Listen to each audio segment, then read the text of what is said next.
Nagkakasakit ng ibang bakwit dahil sa patuloy na pagbuga ng sulfur dioxide ng Bulkang Canlaon. Ang ibang residente nakaranas na ng pangati sa katawan. Si Ryan Lesiga sa detalye live. Ryan? Dayan, dalawang suliranin ang kinakaharap ngayon ng mga residente dito sa Canlaon City. Una ay yung panganib ng magmatic eruption mula doon sa Bulkang Canlaon at itong dalang ulan ng nagdaang bagyong Ferdy. Dahilan para magkasakit na nga yung ilang bakwit na nananatili sa mga evacuation centers.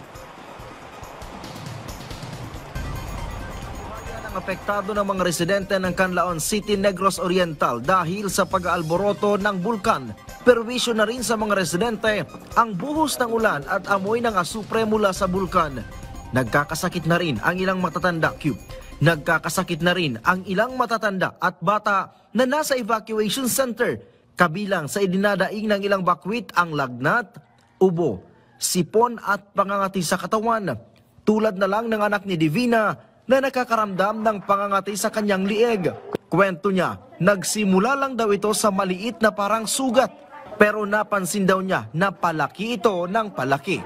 Dugay-dugay naman guro ne. Sige naman niya gana sa niya. Mudako bitaw niya. Mutana lang kung sa ako itambal nila para maayo. Ang Canlaon City Health Office tiniyak na on top of the situation sa lagay ng kalusugan ng mga bakwit. Katunayan, araw-araw ang ginagawang pag-iikot ng kanilang barangay health workers sa lahat ng evacuation center. Ang barangay health workers ang naatasan para i-monitor ang sitwasyon pagdating sa kalusugan ng mga evacuee.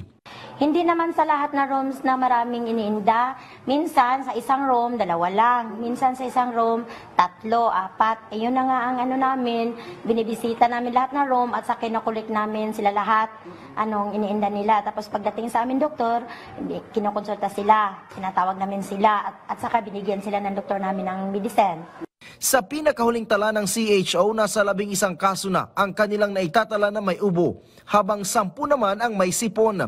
In-advise namin sa kanila pag nagbibisita kami sa kanilang mga rooms, palagi na i-maintain nila yung kalinisan sa kanilang rooms.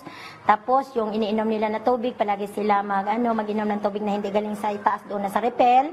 Tapos yung kinakain nila, sigurado na malinis. Tiniyak ng LGU na tinutugunan lahat ng pangangailangan ng mga apektadong residente. Hindi lang ang mga apektado ng pag-aalboroto ng Bulkang Canlaon, kundi maging sa sama ng panahon.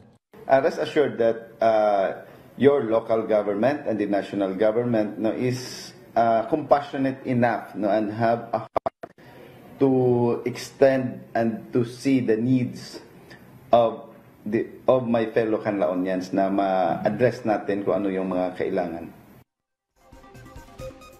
Dayan, sa ngayon ay patuloy na nakakaranas ng malakas na ulan ang Canlaon City. Kung ikukumpara natin, simula nung dumating tayo dito ay palakas ng palakas yung nararanasan dito na ulan at talagang non-stop, almost 24 hours yung buhos ng ulan na minsan sinasabayan pa ng bugso ng hangin. At isang pinapangambahan ngayon, bukod doon sa posibilidad ng pagbaha, ay yung lahar flow mula doon sa Bulkang Canlaon, kung kaya't naka-alerto na ngayon ang lokal na pamahalaan, maging yung Local Disaster Risk Reduction and Management Council ng Canlaon City. Dayan. Ingat kayo dyan. Maraming salamat, Ryan Lesiga.